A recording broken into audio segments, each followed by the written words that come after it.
Mam tu dzisiaj problem, a znam, ale Michał niech się sam przedstawi, bo ja nie wiem jak Cię przedstawić. Tyle funkcji.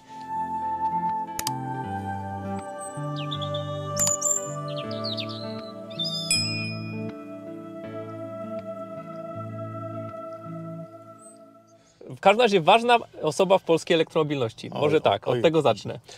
Elocity i medialnie naładowani TV i menadżer floty.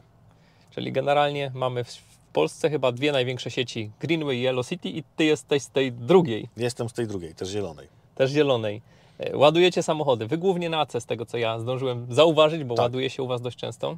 Głównie na AC, ale w tym roku na pewno do sieci dołączy kilkadziesiąt DC. Także pojawi się też sporo szybkich stacji. I takich mega szybkich, bo myślę, że na majówkę już uruchomimy w Jankach 360 DC zasiloną 360, więc będzie prawdziwe 360. No i takie informacje to są takie informacje, których ja bardzo oczekuję i bardzo lubię słuchać takich rzeczy.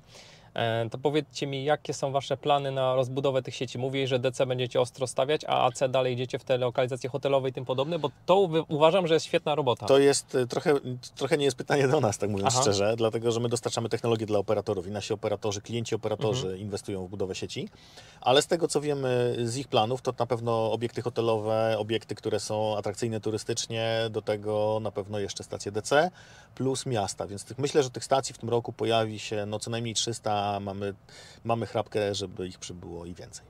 No i super.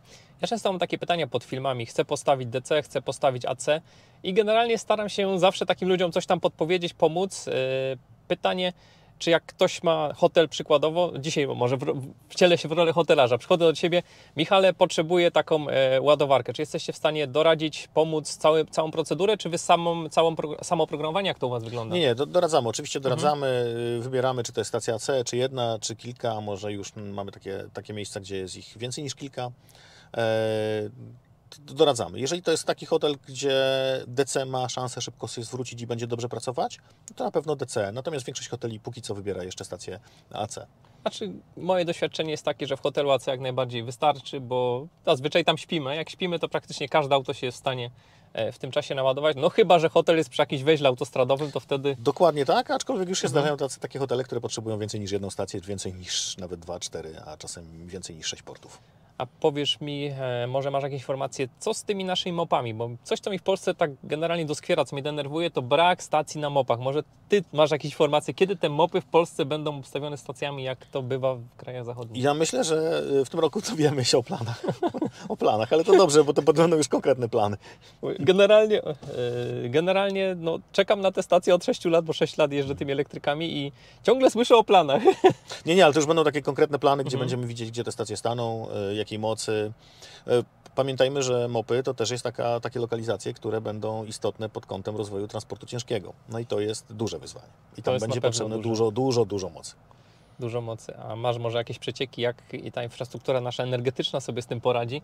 Czy operatorzy energetyczni coś działają w tym kierunku? Był program NFOŚ-owy, zaczął się w 2022 roku i to jest program skierowany krótko mówiąc, do SD, czyli do operatorów energetycznych i tam są konkretne pieniądze na dostosowanie infrastruktury do budowy szybkich stacji ładowania. Ale generalnie przyszłość jest taka doświetlana, jeśli patrzymy na tą elektromobilność, mając Twoją wiedzę, bo ja byłem ostatnio taki trochę przyłamany, bo zaczęło się dziać coś takiego, że no jeżdżę dużo tymi elektrykami. Kiedyś było wszystko puste, było pojedyncze stacje i było wszystko puste. Nie jest tak a teraz już tak nie jest. Nie jest tak różowo. Ja bym powiedział, jestem oczywiście optymistą, natomiast dla mnie istotne jest to, ile tych stacji powstaje.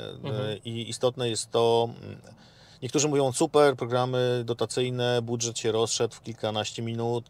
Jakby cały czas powtarzam, ok, fajnie, tylko co z tego? Miarą sukcesu programu dotacyjnego jest to, kiedy te ładowarki powstaną, a nie kiedy się rozszedł budżet. I to jest istotne. Więc no to na pewno. Miejmy nadzieję, że ten rok 2023 i 2024 to będzie rok już zbiorów. Nie siania, tylko zbiorów, czyli budowania i uruchamiania tej infrastruktury szybkiej. Macie w planach jakieś takie huby ładowania? Bo ja to powiem szczerze, zacząłem jeździć już tylko po hubach ładowania, jeśli mam taką opcję. Obijam szerokim łukiem pojedyncze ładowarki. No tak mi się porobiło. Myślę, że nasi klienci, operatorzy postawią kilka takich hubów w tym roku i my się na kilku nowych hubach też pojawimy jako dostawcy technologii, więc będzie się można ładować z aplikacją Elocity na kilku hubach co najmniej szybkiego ładowania. No nie wspominając o tym, że na posiedzeniu operatorów PSPA została, no może nie podjęta decyzja, bo ta decyzja została już podjęta wcześniej, ale potwierdzona, może nie decyzja, ale projekt pilotażu roamingu krajowego między sieciami Greenway i Elcity.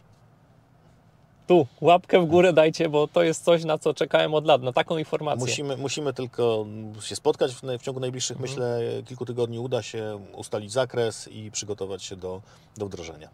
No takie roamingi to jest podstawa, no bo musimy to uprościć, jeśli to ma być powszechne, bo Tak, my sobie z tym dajemy radę, bo my żyjemy z tymi elektrykami od lat, mamy te karty historycznie nazbierane i tak dalej, nie? Ale no ktoś, kto wpada w to nowy. My jako dostawcy technologii jesteśmy przekonani o tym, że roaming jest dobry, otwartość jest dobra, nie tylko do innych operatorów, ale dla innych rozwiązań.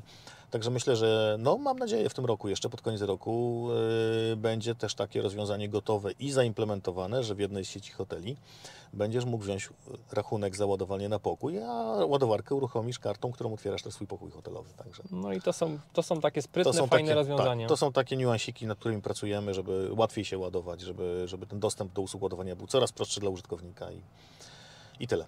A na pewno zaskoczymy jeszcze tym komfortem ładowania w tym roku na pewno naszych użytkowników. Ja to zawsze tak jakoś sobie najprostszych rozwiązań szukam i dla mnie taki plug and charge jest super rozwiązaniem. Czy już technologia na dzisiaj pozwala identyfikować, nie wiem, VIN samochodu, do tego przypiąć kartę kredytową i po zabawie? Myślę, że będziesz jednym z pierwszych użytkowników, który będzie się w stanie o tym przekonać w naszej sieci. Znowu łapka w górę. Bo uważam, że to wszystko powinno być proste. No skoro da się to prosto zrobić, to trzeba do tego dążyć. I myślę, że to jest nawet lepsze. Niektórzy tam chcą, żeby była płatność kartą kredytową. Ja myślę, że to jest zbędne. Ważne, żeby to było proste. No i tu też zaskoczymy rynek. Myślisz, że będzie, będzie się dało kartą płacić, czy nie? Będzie się dało płacić kartą też. Będzie się dało kartą płacić. Znaczy, jest pewna grupa, która będzie z tego zachwycona. Ja uważam, że plug and charge, czyli wpinasz i się ładuje, to jest jednak najprostsze rozwiązanie. Tak jak działa na bramkach autostradowych. Mamy przypisaną do rejestracji, tak jak jest na 4 u nas pod Krakowem, do rejestracji przypisaną kartę kredytową i dziękuję. Wszystko działa. Wszystko działa. Nie trzeba mieć tej aplikacji ani uruchomiona, ani nic. No nic nie musi być po prostu. Wszystko może nie działać, ale jak stacja zobaczy VIN, to ma się załadować i tyle. Czy jakieś jeszcze macie tutaj ciekawe pomysły, plany? Coś byś chciał naszym widzom? O, widzisz, już do pracy mi wzywają. O, już dzwoni. Pożegnamy kolegę na chwilkę. Myślę, że w następnym odcinku, jak mnie jeszcze zaprosisz, albo ja Cię zaproszę do studia do naładowanych, to powiemy więcej. Otwarte zaproszenie u mnie. I Ty u mnie. Postaram się kiedyś przyjechać. No spotkajmy się przed wakacjami i sobie to ustalimy. Dobra. Ślicznie dziękuję. Dzięki. Do zobaczenia. Do zobaczenia. Cześć.